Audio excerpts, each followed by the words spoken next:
Hey folks, 828 Find Adventure. A lot of people have been asking me about the Bilstein 5100s and how they're holding up and so on. And so far so good. The biggest things that I can tell you about when it comes to the Bilstein 5100s, the first thing I noticed when I swapped out the OEM shocks that came on this Tundra. Now this Tundra does have the towing package, but I think all the shocks are the same. Even if you get the blue and yellow ones, or the red and blue ones, they're the same as the OE shocks. Even though those are Bilsteins, they're not made for any vehicle with lift or anything.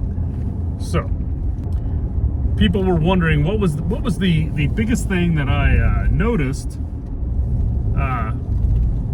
when I had these installed. Well, I drive on curvy roads all the time, and you can tell by the tire wear. But the biggest thing I noticed was the handling of the truck. Going around curves, going into a curve, going downhill. It eliminated any nosedive. What it did was it made it feel like when you're going into a curve that I wasn't going in nose down. That it was more like a sports car. It was going in really well, just handling well.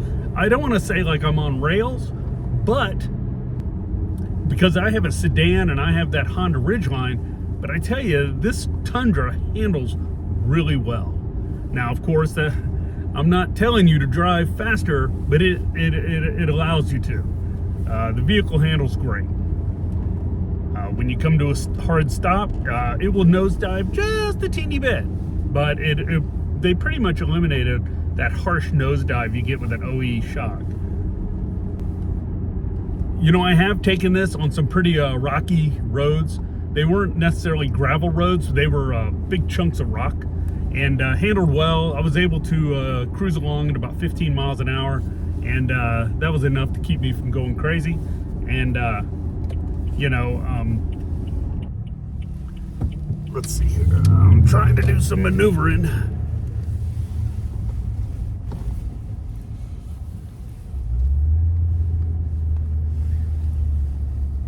I haven't sunk them in the mud, and I definitely don't go rock crawling, but they've just handled really well. And you really notice it, the way it smooths out the ride on gravel roads. Now, I don't have any washboard in my area that I could test them on. I would figure that it would soak up some of that, and make you able to drive a little faster, because washboard can really make you go slow and really slow you down, which can be a real pain when you're trying to get down the road or to your campsite, and you've got to drive 5 miles an hour because the washboard's just but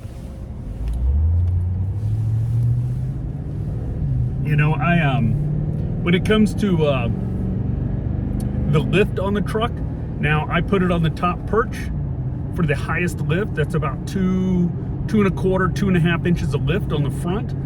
I had the tow package, so I had the heavy leafs in the back with the 411 gear. So the back sat up on this Tundra. When I got it, it sat at a rake.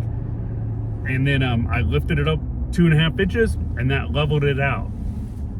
Since then, I have installed airbags, and that gives me about, 3/4 of an inch lift in the back, maybe, if that. Mostly because I have cradles with those airbags. Kind of my intention at first was, let's upgrade these shocks. I didn't want a spacer kit. I wanted the 5100s that have that actual perch that's adjustable. Putting it on the highest perch with the OE springs, now these are OEM springs, did not change, did not make this have a harsher ride or anything like that. It rides great. It really does. Now, I do run an E-load tire that's like a 10-ply sidewall, so those are pretty stiff, but it still soaks up all the bumps and everything. When I go to a city, I hate to drive the truck because it's hard to park anywhere and get into a parking garage, but the roads are in big cities are garbage. You know, it's funny, they pay the highest taxes, but the roads don't get fixed. I don't understand that math. But so anyways, anyhow, so taking the Tundra with the 5100s, lifted like it is, fully loaded with the family, it is great. It smooths out all the bumps. It doesn't bother me a bit. I've been in some sedans and some Ubers driving around some cities, and it's like, oh my God, their car's the wheel's gonna break off. Their roads are such garbage. So anyways,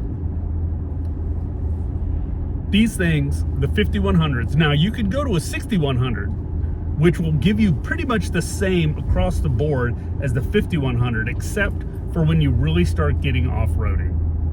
That's where that larger tube with that oil in it really helps you soak up some of those bumps and smooth out the ride quality.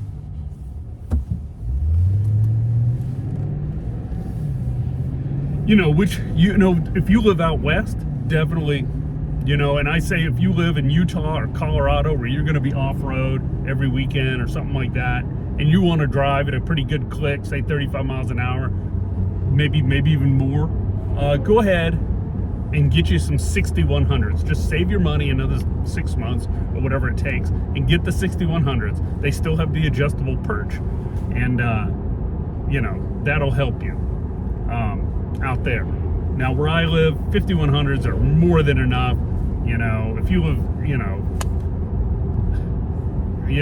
you can decide this. The 5100s were a great deal,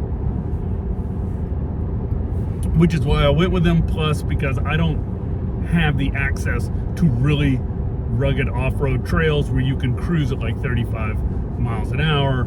I don't need the dampening that the 6100s have. Now let's talk springs. So I have the OEM springs on here, and they're fine. Still, my vehicle got a great lift out of it, gets great ride quality with the 5100s.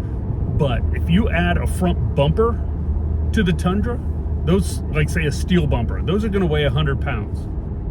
And you're going to need to also upgrade your springs, because what you'll get is sag on the front. You'll also get more nosedive as you come to a hard brake, because that weight on the front will just push the front of your truck down.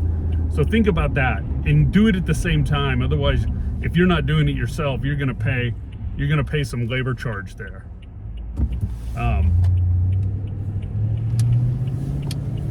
So, just be thinking about that. If you're planning on putting a winch or a bumper on the front of your Tundra, and you're going to get some new shocks like the 5100s or 6100s, go ahead and upgrade your springs. Now, Old Man Emu makes, OME, makes springs in different weights. Like say it was a plus 100 or a plus 200. Like say you were doing a bumper and a winch, that'd be a plus 200. Or maybe you're going to maybe you're going to put one of those ranch bumpers on there and a winch, and who knows what else. You can go ahead and get the plus 3. Maybe you have maybe you're pulling a camper or whatever, and you need to carry more weight on the front of your truck. Just keep that in mind. Do it all at once so you don't spend all that money.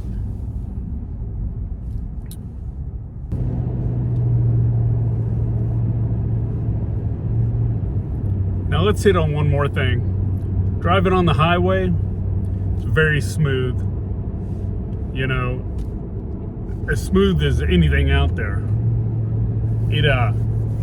I think it really smooths out your ride on those like concrete highways that are rutted out. I've done a lot of mileage with these 5100s across the state.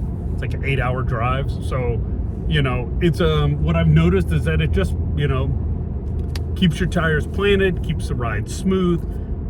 Even in the rain, it really seems to do a great job at keeping everything planted. I don't know how to explain it any more than that. I don't think you'll be I don't think you'll be sorry if you go ahead and upgrade to the 5100s. At their price, they are awesome. Like I said, you really don't need the 6100s unless you really off-road a lot and you need that dampening. So think about that. But I really think you'll be happy. So if you've been kind of on the fence about this, go ahead and you've got money having to be spent on a lot of other things, like your kids in sports or whatever's coming up. Do the 5100s. They are awesome for the price, and you get a lift out of them. Otherwise there's a lot of other shocks on the market that I have no idea about. I know Old Man Emus are nice. You'd have to use their spring to get the lift out of it, from what I can gather. But I just didn't want to go with a spacer lift. It just it gave me an opportunity to get away from that. I think it rides better because of the way it loads the spring up. Even though it's on the bottom and not the top, there's some difference in that. And I noticed that going off ledges, like small ledges, like say it's a 6 to 8 inch drop with the front wheels, my Tacoma that had a spacer lift used to make a loud bang when it would go over that, like the spring was being unloaded. And so it's things like that. So I wanted to try something different. If I got another Tacoma, which is doubtful because having a V8 and this much power and room in your vehicle is just amazing. So, but if I was to get a Tacoma, I would probably go with another shock like this. And on top of that, I would also add the Westcott Designs, designed spacer that you can also put on the Bilstein perch, and that'll give you another inch. So look into that. Westcott Designs, they do some amazing lift stuff for OE trucks, or if you have 5100s, you can get their spacer that gives you another inch. So I could get like 3.5 inches of lift, which would be awesome. Put some 35s on here. I think the only thing I'd have to do is I wouldn't have to do any trimming. Maybe put some spacers on the bumper and move the bumper out about an inch or half an inch, and I think it'd be fine. Other than that, that's all I got on these. I wanted to give you an update. A lot of people ask when they see my videos on these when I first got them, and they just they work great. I'm happy with the money I spent. The back ones are pretty easy to install. The front ones can be dangerous for the do-it-yourselfer unless you have the proper tools. You don't want that. You don't want to take apart that spring. It could kill you, so be careful.